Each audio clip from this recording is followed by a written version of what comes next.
Video নিলাম 19 নম্বর।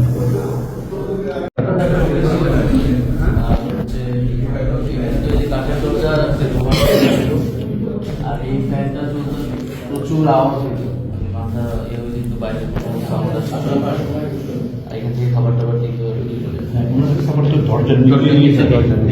আমাকে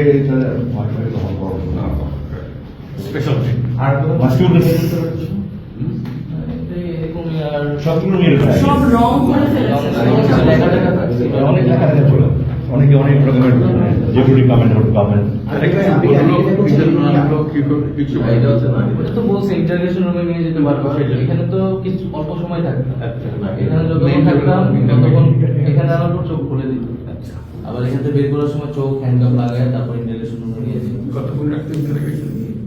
ইন্টারগ্রেশনে তো এখানে সারা রাতেও ইন্টারগ্রেশন করতো এখানে, বা কোনো অজ্ঞান হয়ে গেলে কোনো এখানে লাইন অফ ইন্টারগ্রেশনটা কি তোমাদেরকে কে পয়সা দিচ্ছে কে আন্দোলন কেন করতেছি, আন্দোলন কেন বন্ধ করতেছি না, পলিটিক্যাল মানে কার সাথে যোগাযোগ আছে, হুমকি টামকি দিত, মারতো কেউ এসে একটু ভালো করে বুঝাইতো, কেউ এসে বলতো আগের জন যে আছে সে কিন্তু আবার আসবে, আমার থ্রেট করতো। 3-4 জন মিলে কথা বলতো টিম বানাইছে।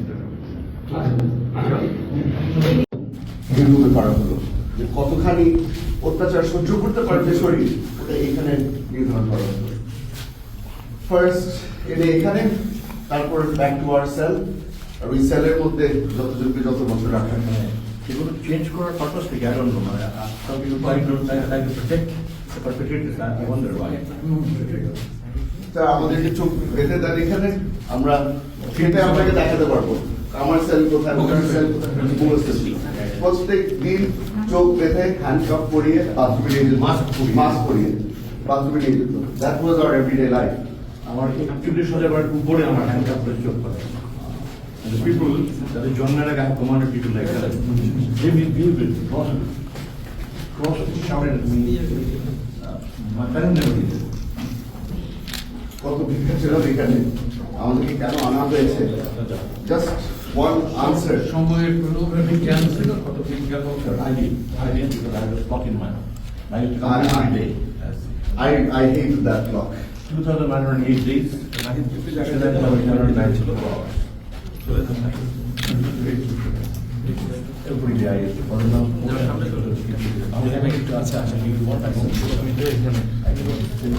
But it was not this big, huh? Was it this big? We were blindfolded everywhere. এই জায়গাটুকুতে কাজ দিয়ে স্টুডিওর মতো এখানে চেয়ারে বসাতো না। ইন্টারগ্রেশন কিন্তু আপনারা আবার কয়েকজন একসাথে থাকতেন নাকি? I never knew you were there. He never knew the interrogation room. আমাদের হ্যান্ডকাফ পিছনে করে আমাদেরকে একটা ছোট একটা টুলের মধ্যে বসানো হতো। ইউ আর নেভার কমফর্টেবল, যে কোনো সময় আপনি পড়ে যেতে পারেন, পড়ে গেলে ওরা they will pick you up, they'll sit you back down. You were never for a second you were never comfortable. Address of board the sound report. এবং এখন তাদের যখন বোর্ড ক্লোজ ছিল, বোর্ডের মধ্যে হিন্দি রসিদ দিয়ে হিন্দি বের করে হাত পা বেঁধে টাই করে দাঁড়িয়ে থাকবে, এবং মোটামুটি রড ছিল, লাঠি মোটামুটি পুলিশের প্যাটার্নের মতো লাঠি ছিল। তাদের প্রশ্নগুলো আমাকে প্রথমে জিজ্ঞেস করলো আমার RAW এর সাথে যোগাযোগ আছে নাকি না, CIA এর সাথে যোগাযোগ আছে নাকি না, ISI এর সাথে যোগাযোগ আছে না, চাইনিজদের সাথে যোগাযোগ আছে নাকি না। মানে ইট ওয়াজ নেভার এক লাইনে কোনো সময় ছিল না। পরবর্তীতে বলা হলো যে এখানে আপনার থাকতে, আমি জিজ্ঞেস করেছিলাম যে কত মাস থাকতে হবে, আরো ওই যে এটা তো আপনাকে বলা যাবে না, এটা উপর থেকে অর্ডার আসবে। আমাকে ছেড়ে দেওয়ার 3-4 দিন আগে বলা হলো মাননীয় প্রধানমন্ত্রী আপনাকে একটা সেকেন্ড চান্স দিচ্ছে, আপনি এই সেকেন্ড চান্সটা আসলে ঠিক মতো কাজে লাগাবেন। মানে আপনার চলে যেতে হবে, দেশ ছেড়ে চলে যেতে হবে, দেশ ছেড়ে ওটা বলবেন। দেশ ছেড়ে চলে যেতে হবে। আমার স্যার এটা উল্লেখ করছেন, ক্লিয়ারলি বলে কোনো কথা বলে উল্লেখ করছেন। আমাদের একটা ফোন নাম্বার দিয়ে দিয়েছিল। Mainly why I was so vocal in India in India. And there were operative and suspected that I become Jamaat Ami.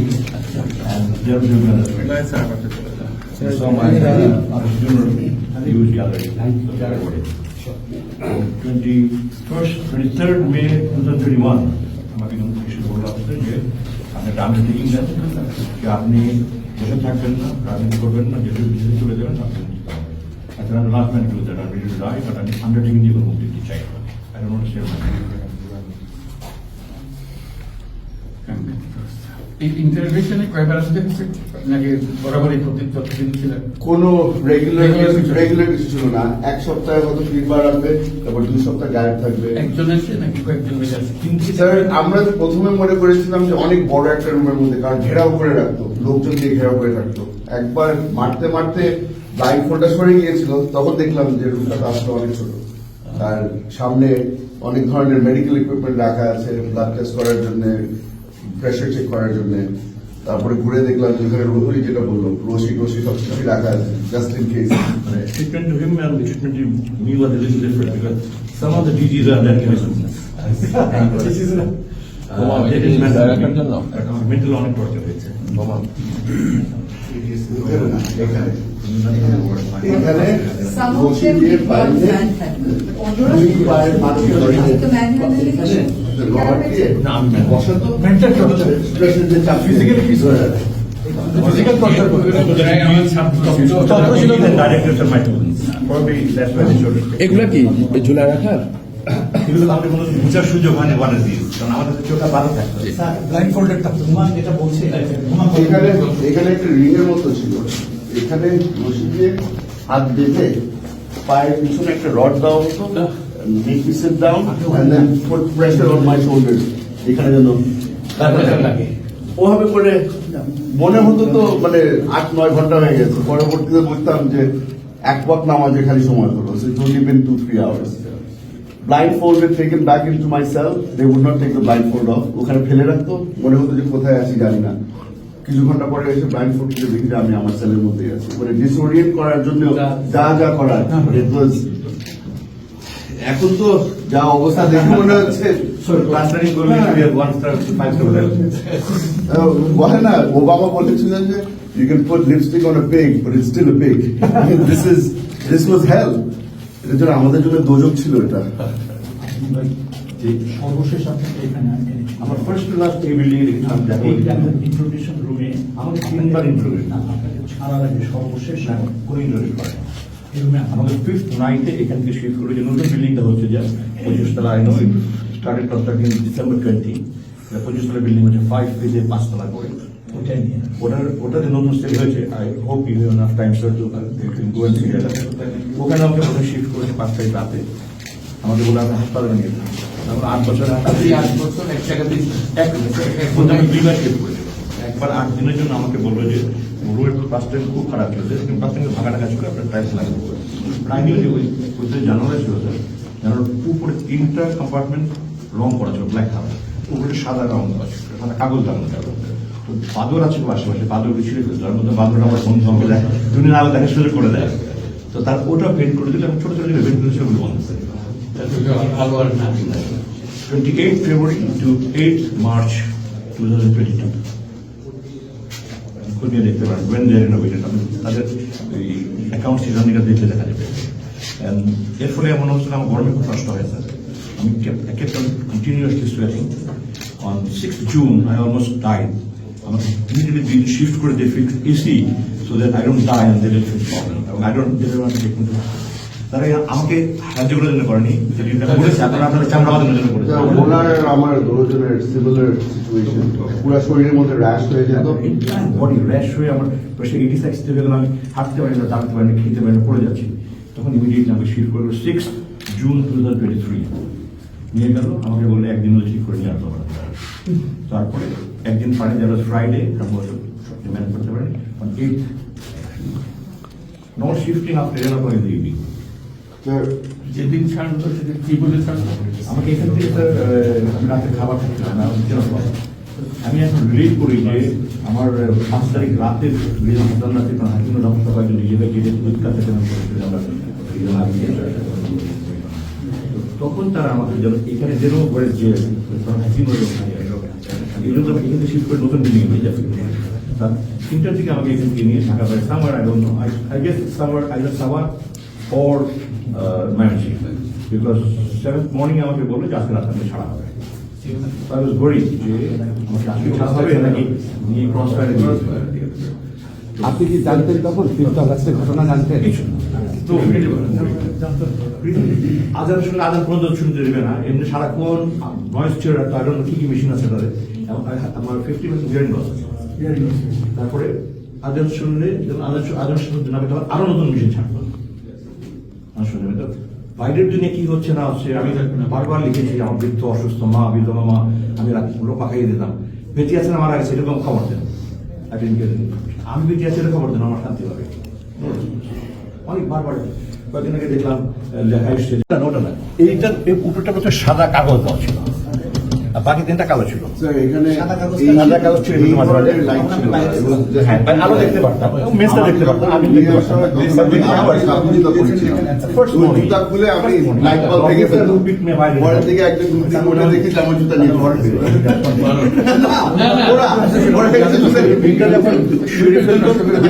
আমাকে তখন রাবারের চপ্পল দিয়ে উঠে দিলাম। তখন তার রং light will be on all the time, light বন্ধ করে দিবেন, লাইট অফ করে দিবেন। একটা লাইট অফ করে ওটাও বলে আমরা media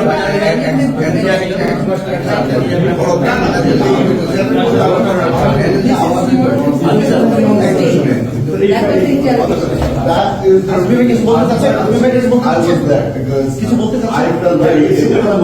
So that was whenever I was fall ill, he would be put in there. Last week was 7th March, তোমরা জানতা না 7th March I actually asked Afi.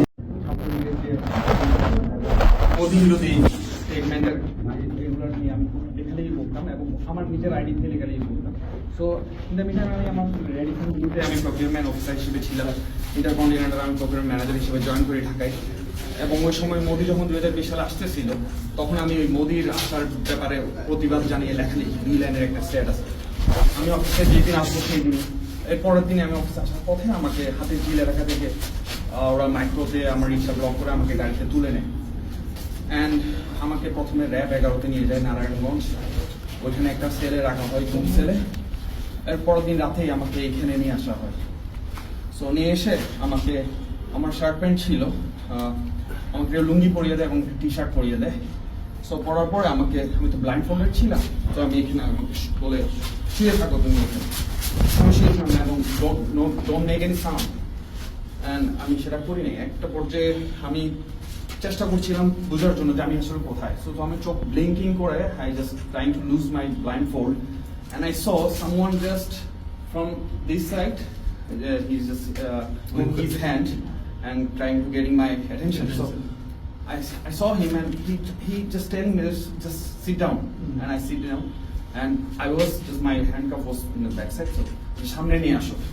So I just did like this, and I was just crying. I just thinking about my two small child and my আমার যে বাচ্চা দুইটা ছিল, একটা 7 মাসের বাচ্চা আর একটা 1.5 বছরের বাচ্চা। আমি শুধু তাদের কথাই চিন্তা করছিলাম, আমি তাদের খুব মিস করছিলাম। অ্যান্ড আমি শিওর ছিলাম যে আমাকে মেরে ফেলা হবে। অ্যান্ড তাদের থেকে আমি যখন জিজ্ঞেস করছিলাম, তারা আমাকে বারবার বলছে যে চিন্তা করিও না তুমি, এখানে আল্লাহ আমাদেরকে দেখবেন, হেল্প করবেন। সো তারাও বলছিল আমাদের ছোট ছোট বাচ্চা।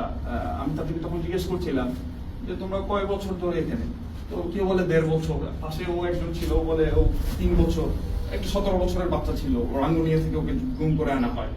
এই পাশে আরো 2 জন ছিল। এখানে এসে তখন এসে গেছে না আমি এখান থেকে এবং আমাদের প্রত্যেকটা কমিউনিকেশন টোটালি ইশারায় হচ্ছে, কারণ এবং যে ইশারা যখন বুঝতাম না এখানে একটা দেওয়াল ছিল, তখন মুভ করে ফেলেছে।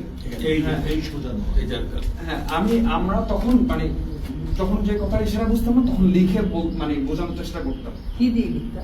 আমরা হাতের আঙ্গুল যে আমি নাম যখন বলতে আমি নামটা বুঝতে পারছিলাম না, তখন তারা এইভাবে করে স্টোন দিয়ে তো এখানে কি ছিল লোহার ইয়ে ছিল হ্যাঁ লোহার এটা লোহার বার ছিল এটা খোলা ছিল বাইরে থেকে দেখতে হ্যাঁ লোহার বার দিয়ে আমরা অপোজিটে আমি দেখছি না ওখানে দেখতে পেতাম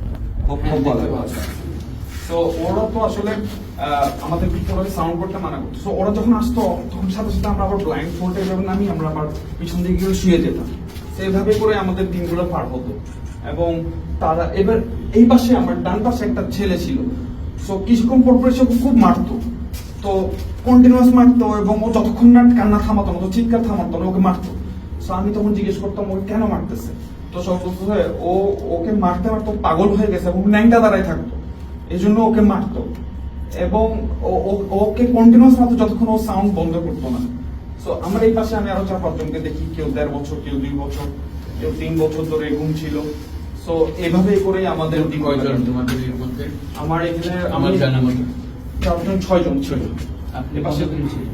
আমি 10 ডেজ ছিলাম তোমাকে এনেছিল জাস্ট মোদির বিরুদ্ধে স্ট্যাটাস আর পরের পরশি বাকিদের কোনো পরিচয় জানতে পেরেছিলে? আমি একজনের নাম জানাচ্ছি সাইফুল 2 জনের নাম জানতাম না 2 জনের নামই সাইফুল ছিল পলিটিক্যাল অ্যাক্টিভিস্ট বা ছাত্র কিছু? আপনার না, নামটা? ওরা কিছুই না আপনার নামটা? আমাদের মাস্টার আমার চৌধুরী এখানে কি সিচুয়েশন কিছু ছিল তার শোনার জন্য কিছু না এখানে একটা ইয়া ছিল কম্বলের একটা এক লেয়ারের কম্বল একটা বিছানা ছিল আর কি। কোন বালিশ টালিশ ছিল না একটা কাপড় ছিল হ্যাঁ এখানেই ছিল। পরে ওই সাইফুলদেরকে তুমি আর খুঁজেছিলে জানো ওদের কি অবস্থা? আমি শুনেছি সাইফুল মানে পরবর্তীতে ওকে ছেড়ে দেওয়া হয় বাট ও কোথায় আমি আর ট্রেস করতে পারি কবে থেকে কবে ছিলেন কোন সময় 2020 সালের মার্চের 1 তারিখ থেকে 10 তারিখ পর্যন্ত আসলে এখান থেকে ছাড়ার পরে যে মামলা দেওয়া হতো ওটা আমি বলছি। ও আচ্ছা তো আমাকে এরপর 10 দিন আসার পরে আমাকে যখন ওরা এখান থেকে নিয়ে যায় আমাকে ফিশ মানে এরকম করে একজন একজনের সাথে কমিউনিকেট করতো নো সাউন্ড এট অল তো তারা ওরা কি তুই 2 রাকাত নফল নামাজ পড়ে নিস তোরা এখান থেকে বের করতেছে সো আমি ধরে নিয়েছি আমাকে ক্রস ফায়ার দিয়ে ওরা মেরে ফেলবে সো আমি আসলে কালামা পড়ে নিয়ে অথবা দোয়া পড়ে নিই এরপর আমাকে আবার নিয়ে যাই সো নিয়ে যাওয়ার পরে আমার সাথে কিছুদিন আগে আমার দেশ নিউজে আমাদের এই লিড নিউজ এসেছে যে 3 প্রকৌশলীকে গুম এটা লিড নিউজ এসেছে ওখানে আমার সাথে আরো 2 জনকে গুম করা হয় জাস্ট তারা আমার সাথে বসে চা খেত আমার সাথে তারাও ভালো ভালো কোম্পানিতে একজন চুয়েটার ইঞ্জিনিয়ার একজন সফটওয়্যার ইঞ্জিনিয়ার একজন ইলেকট্রিক্যাল ইঞ্জিনিয়ার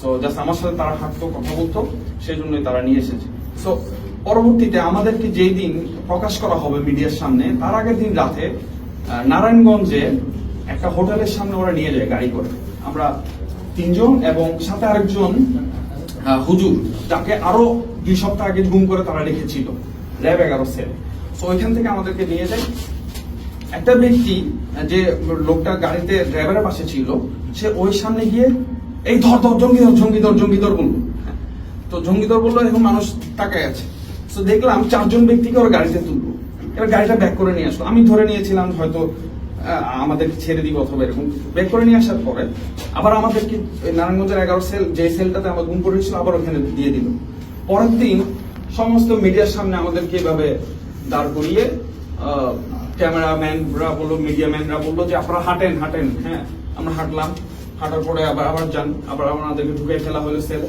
পরের দিন আমাদেরকে জেলে দেওয়া হলো জেলে নিয়ে যাওয়া হলো আমরা ওইখানে পত্রিকায় দেখলাম নারায়ণগঞ্জে নাশকতার পরিকল্পনার সময় এই প্রকৌশলীদেরকে হাতে নাতে ধরা হয় গোপন মিটিং এর সময় তাদেরকে হাতে নাতে ধরা হয় এরপর আমার I have my career already destroyed and I was a procurement manager in multinational companies and I earned 6-digit salary and that is a big point in my career. Within 3 years I became manager and everything was gone and still I am suffering in financial crisis. I have 3 children and আমি কেসে এখনো হাজিরা দিই আমার কেসটা এখনো চলছে জঙ্গি নাটক ওই জঙ্গি মামলাটাই এখনো চলছে আমি এখনো হাজিরা দিই জি পাশাপাশি এখন যদি ওইখানের সেলে লেখাটা আছে সবাই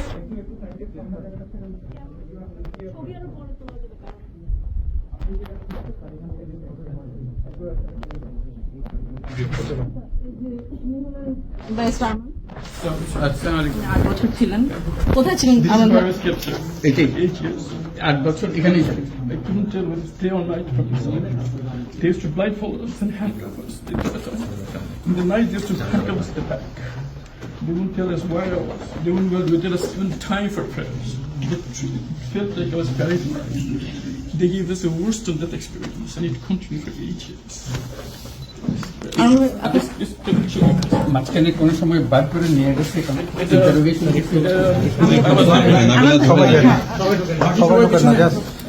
আর কেউ আসবে না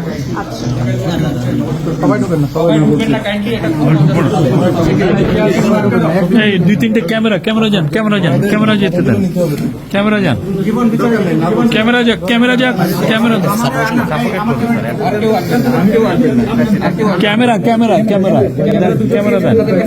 দেন না ওনারা দেন এই নাইম ঢুকেন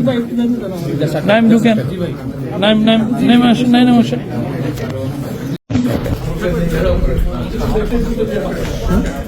স্যার এখান থেকে আমার ওয়ার্ক স্টাইল আমি ঢুকেছি particularly international community আমি শুনতে so whatever the point I was raising they could have an answer for it. That's they found me as impediment towards what they do. অন্যদেরকে তারা মনে করতে পারে international community সবাই অ্যাক্সেস নাই language barrier that's what they're doing.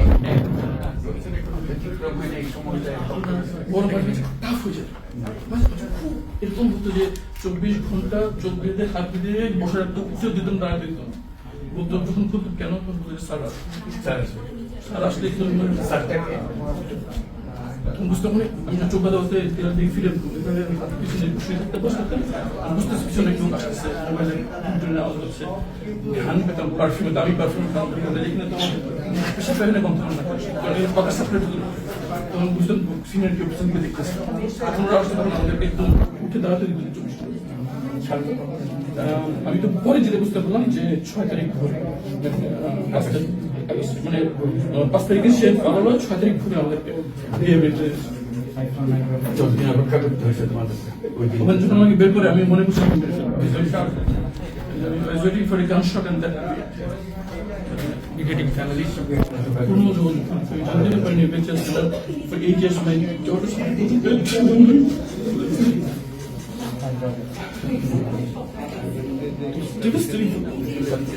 ওরাও জানতো না কি স্কুল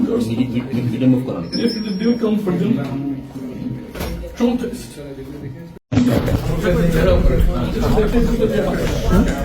স্যার এখান থেকে আমার ওয়ার্ক স্টাইল আমি ঢুকেছি particularly international community আমি শুনতে so whatever the point I was raising they could have an answer for it. That's they found me as impediment towards what they do. অন্যদেরকে তারা মনে করতে পারে international community সবাই অ্যাক্সেস নাই language barrier that's what they're doing.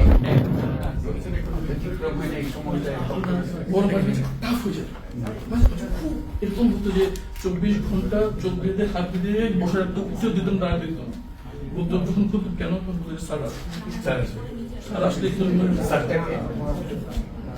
বুঝতে পারি আমি না চোখ বাঁধা বলতে ফিরে পিছনে বসে থাকতে বসে থাকতাম বুঝতে পিছনে কেউ আসতেছে মোবাইলে আওয়াজ হচ্ছে ঘ্রাণ পেতাম পারফিউমে দামি পারফিউম যেখানে তোমার পেশা ফেলে কম থাকুন না কথা সাপ্রেট হতো তখন বুঝতাম সিনিয়র কেউ পিছনকে দেখতেছে এখন ওরা আসতে পারবো আমাদেরকে একদম উঠে দাঁড়াতে দিত 24 আমি তো পরে যেটা বুঝতে পারলাম যে 6 তারিখ ভোরে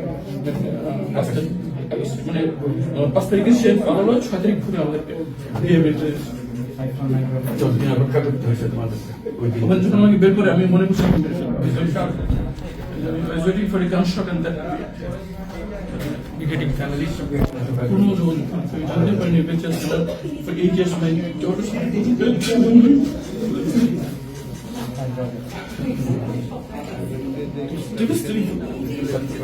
ওরাও জানতো না কি school they come for them protest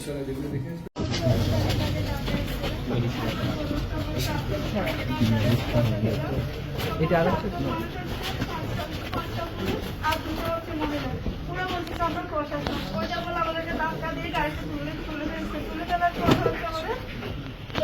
handcuff আপনার কালো কাপড় দিয়ে চোখটা মেরে দেয়, আমার আম্মুকে সাউন্ড বক্সে বড় বড় করে গান দিয়ে মানে অনেক মারধর করছে এবং আমার হাত থেকে শুধু ব্লাড বার হয়েছে।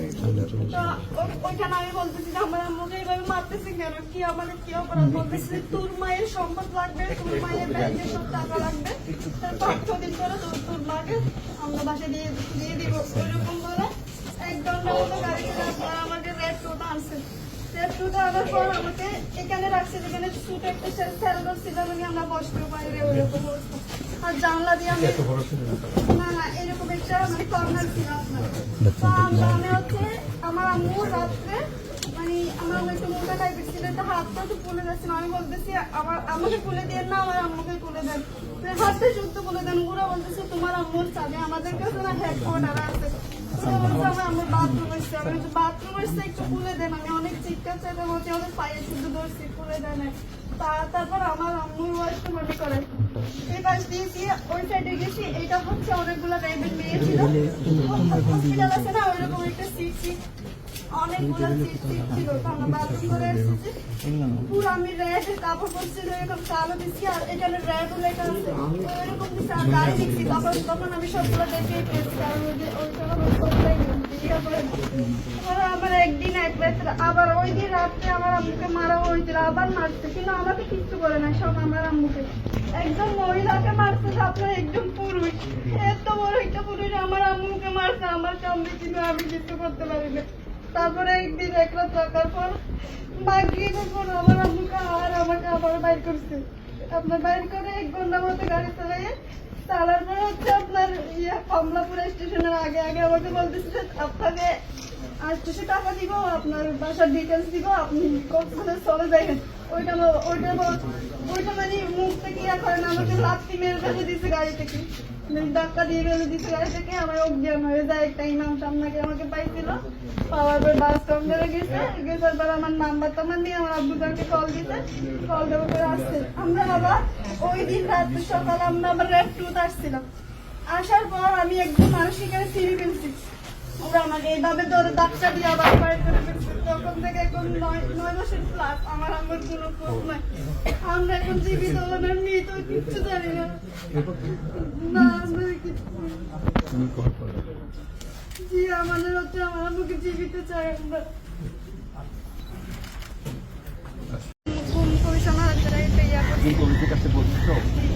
তোমাদেরকে পরে হুমকি ধামকি দিয়েছে তোমাকে ছেড়ে দেওয়ার পর? ওই দিনের পর থেকে যেদিন থেকে নিখোঁজ মানে কিছু নাই, আর মানে সব আমাদের কিছু মানে আমাদের ডাক্তাররা কিছু করে না। তোমাদের কোনো সন্দেহ আমাদের হ্যাঁ টাকার জন্য করতে পারে, কিন্তু আমাদের আম্মুর অত টাকাও নাই। মানে আমার ওরা তো বলতেছে যে গাড়িতে বলতেছিল যে টাকার সম্পত্তি, আর আমার আম্মুর নানা একটু সম্পদ আছে ওইরকম, ওইটাই বলতেছিল বারবার, মানে সব আমার আম্মুর নামে ছিল। নানার সম্পত্তি এত বড় কাণ্ড করবে। আর আমাদের হচ্ছে একটা আমরা যেখানে থাকি বসত বিরাট, ওইটার থেকে বেশিরভাগ হয়েছে। ওইটা আমরা চুড়ো থাকতে ট্রেনে একটা কেস চলতেছিল আমাদের, ওইটা নিয়ে ওই সূত্রে মানে হ্যাঁ আমরা হচ্ছে ওদেরকে সন্দেহ করি, কারণ আমাদেরকে যেভাবে দরদার ছিল আমার বাসায় জানে না, কিন্তু ওরা মানে এফবিতে পোস্ট দিছে যে রেবি ম্যাডাম আটক হয়েছে, কিন্তু আমাদের বাসায় শুদ্ধ জানে না, ওদের থেকে জানছে আমাদের বাসায়। তোমাদেরকে তুলে আনার আগের থেকেই ওরা ফেসবুকে পোস্ট দিচ্ছে যে র্যাব দিয়ে তুলে নিচ্ছে। ওরা টাকা দিয়ে করিয়েছে। আর হচ্ছে আমাদের যেই বসত বাড়ির যে মামলা চলেছে, ওর বাইকটা হচ্ছে র্যাব 2-তে ছিল তখনকার। হ্যাঁ ওই র্যাব 2-তে ছিল। তোমার নামটা বলো? আফসানা নুরি আলিয়া। তোমার তখন বয়স কত ছিল? 11 বছর ছিল। আমার মায়ের নাম হচ্ছে রেজিয়া বেগম রেবি, তখনকার 39 বছর ছিল। কত সালে তোমাকে নিয়ে? 2015 সাল 9 মাস 22 তারিখ। বাবা আছেন? জি আমার বাবা আছে। আমার হচ্ছে একটাই কথা, আমার আম্মুকে চাই। আমার মানে যেরকম করে মারেন আমার আম্মুকে একটু আমাদের কাছে ফিরে দেন। তুমি যাদেরকে সন্দেহ করো তাদেরকে কি এখন গ্রেফতার করেছে? না, ওরা হচ্ছে আরেকটা মার্ডারও করছে, মানে ওরা আমাদের এলাকা হচ্ছে প্রভাবশালী, ওদের চোখে দিবে না, কেউ কথাও বলতে পারে না। ওরা এখন বাইরে আছে, ঘুরে বেড়াচ্ছে? হ্যাঁ ওরা মার্ডারও করছে আবার ঘুরে বেড়াচ্ছে, মানে ওদের কথা ওইখানে।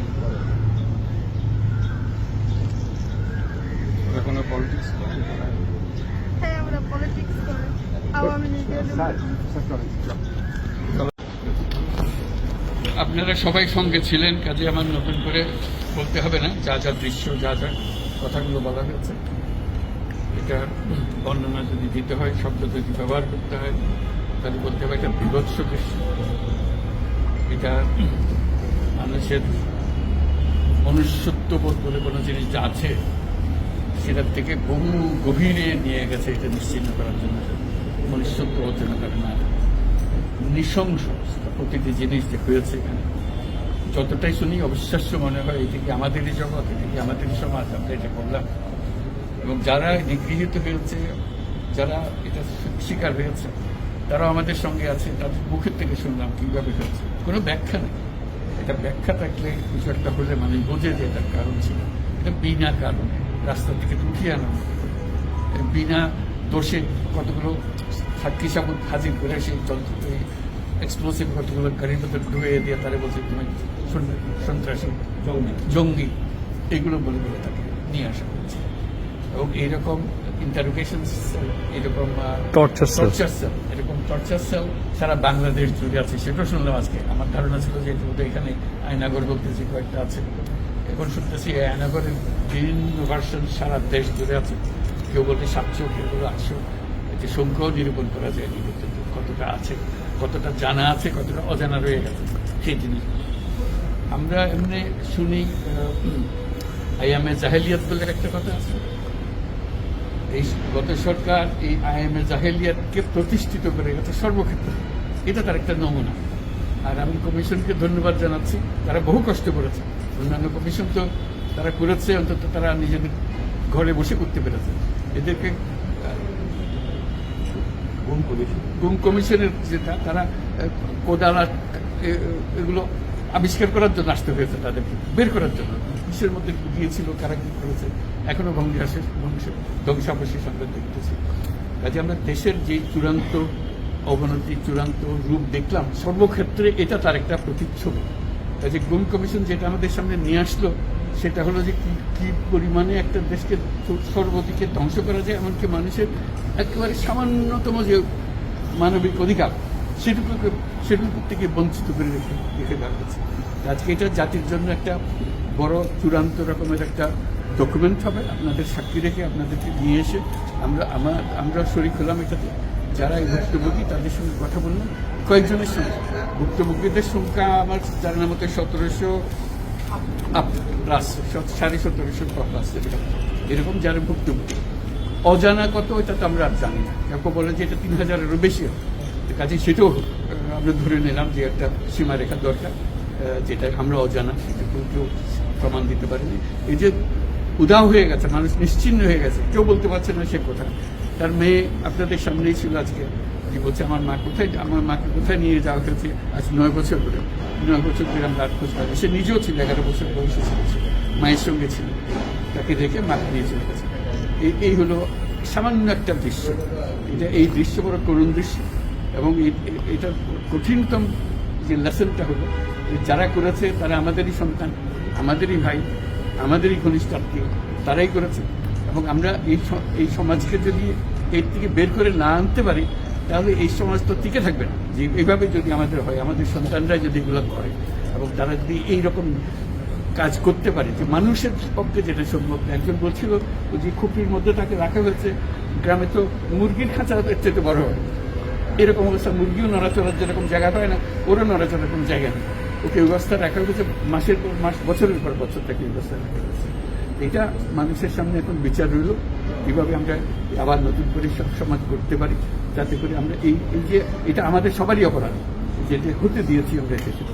আজকে আমরা মুক্ত হলাম, সে মুক্ত বাংলাদেশে আমরা যেন নতুন করে আবার সমাজ গড়তে পারি। এটার থেকে একেবারে অতি দূরে যেন আমরা চলে যেতে পারি। এটার নমুনা, এটার সাক্ষী, এটার যে ডকুমেন্টেশন গুম কমিশনের রিপোর্টের মধ্যে থাকবে, এবং এটা অবশ্য পাঠ্য হিসেবে সবাইকে পড়তে হবে, এবং তাদের যারা করেছে তাদের বিচার করতে হবে। তা না হলে আমরা নিষ্কৃতি পাবো না এটার থেকে, এই যে কাজগুলো করে গেল তারা। তা না হলে আমরা আবার মুক্তভাবে বলবো কি করে যে আমরা এই দেশের মানুষ, আমরা পরিষ্কার। যারা করেছে তাদের জন্য আমরা কেন মুক্ত হতে যাব? তাদের সে বিচার করবো, জনসাধারণ বলবো যে এরকম উচিত বিচার হয়েছে, তখন আমরা এটার থেকে মুক্ত পাবো। সেটাই হলো আমাদের আবেদন দেশের সবার কাছে, এই বিচারটা যেন আমরা করে ফেলতে পারি। সাইড এভিডেন্স হিসেবে এখন সিলগালা করে দেওয়া হবে যাতে আইসিটি এভিডেন্স হিসেবে ব্যবহার করতে পারে সেটা জানিয়ে আমি এইগুলো সব এভিডেন্স যা যা আমরা দেখলাম এভিডেন্সগুলো সিলগালা করে রাখা হবে যাতে করে কেউ বিনষ্ট করতে না পারে যখন বিচারের কাছে যে একটা প্রমাণ হিসেবে ব্যবহার করতে পারে সেই হিসেবে আমরা থাকবো। একটা কোশ্চেন এর দুইটা কোশ্চেন করতে দিতে হবে এটা এই বড় স্টোরিতে আমি এক কোশ্চেন করব। মাননীয় প্রধান উপদেষ্টা দুইটা প্রশ্ন। প্রথমটা হলো যে আপনার পাশে যে দুইজন আপনার ক্যাবিনেটের মেম্বার দাঁড়ায় আছেন দুইজনেই কিন্তু জিআইসি বা আয়নাঘরে বন্দী ছিলেন, আজকে তারা আইডেন্টিফাই করছেন এবং আমরা আরো কয়েকজন সার্ভাইভারের সাথে কথা বলছি এবং তারা যারা বেঁচে আছেন ফিরে আসছেন তারা বলছেন যে তারা রাষ্ট্রের কাছে একটা উপযুক্ত ক্ষতিপূরণ চান, কারণ এগুলো প্রতিটা মামলাতে ওনাদের এক একজনের লক্ষ লক্ষ টাকা খরচ হয়েছে এবং আপনার সরকার থেকে গুমের সার্ভাইভার এবং গুমের শিকার ভিকটিম ফ্যামিলিদেরকে কোনো ক্ষতিপূরণের কোনো চিন্তা আপনাদের আছে কিনা, এটা আমার প্রথম প্রশ্ন। ক্ষতিপূরণ হিসেবে আমরা দেখিনি, আমরা দেখছি যে ন্যায় বিচারটা তার জন্য হয় অতি তাড়াতাড়ি হয়, যে বিচার দীর্ঘসূত্রিতা করে থাকবে সেই জন্য এটা থেকে নিষ্কৃতি পায়, এটা আমাদের ফার্স্ট প্রেফারেন্স। তারপর দেখা যাবে তাদের কি করা যেতে পারে। আচ্ছা, মাননীয় প্রধান উপদেষ্টা আরেকটা প্রশ্ন হলো, আপনারা বলছেন যে এটা সিলগালা করে দিবেন, কিন্তু একটা খুবই ব্যক্তিগত একটা রিকোয়েস্ট, এটা হাজেরা বেগম, উনি মায়ের ডাকের প্রতিষ্ঠাতা, যে সংগঠনটা সবচেয়ে বেশি গুম নিয়ে কাজ করছে এবং উনি এই র্যাব 1 হেডকোয়ার্টারে, যেটা ডিজি শহীদ মহোদয়, উনিও এটা সম্পর্কে অবগত, উনি মাসের পর মাস এখানে ঘুরছেন তার ছেলের সন্ধানে, উনি আর ওনার মেয়ে একটু এই জায়গাটা ঘুরে দেখতে চান, এটা অনুমতি আপনারা দিবেন কিনা? বিশেষ গুম কমিশন, এটা মানে গুম কমিশনকে যদি আমরা বলি আইসিটির সাথে আসলে আলোচনা করতে হবে, এগুলো এখন তদন্ত না, মানে মানবিক কারণে আমি যে এটা ওনারা দেখবেন এখানে অনেক কিভাবে অর্গানাইজ করা হবে সেটা। আচ্ছা, কারণ উনি এখানে অনেকবার আসছে এবং কথাবার্তা না না, দেখা ভালো, তার অন্তত মনে একটু পরিষ্কার হবে, চোখে দেখতে স্যার, এটাই মানে এই ভদ্র মহিলা তার জীবনটা ফিরিয়ে দিতে পারবো না যে জীবনের মাধ্যমে সে গেছে, অন্তত দেখলে মনে সান্ত্বনা হবে। আমি জায়গাটা দেখে এসেছি, ওই মেয়েটা যে বাচ্চা মেয়ে যে বলতেছেন আমার মাকে আর দেখতে পেলাম না, কোথায় চলে গেল, আজ পর্যন্ত কেউ খবর দিতে পারলো না সে বেঁচে আছে না মরে গেলে কোথায় আছে। তানভীর ভাই, Just one question, sir. Over the years, we've seen, at least last 16 years under the last government, but police brutality, abuse is nothing new in this country. What sort of mechanism you have created as a part of the reform so that this doesn't happen in future, whether under elected government, caretaker government, or any sort of government?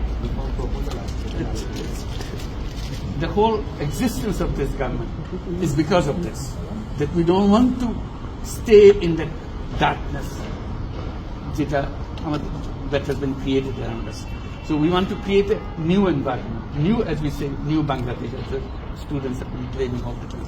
So that led to the reform commissions. One of them is this disappearance commission, which led us to see this thing. If we didn't have that commission, probably it will be just a storytelling. Nobody will believe, somebody will say yes, somebody will say no. Now they have concrete proof, and now they will go to the justice. So this is one step.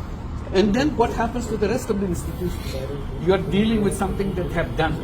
Will this be repeated in future? That's something we have to make sure that it's not repeated in future. Nowhere near it. This is the worst ever in the whole world possible. So we don't want to have anything to do with it.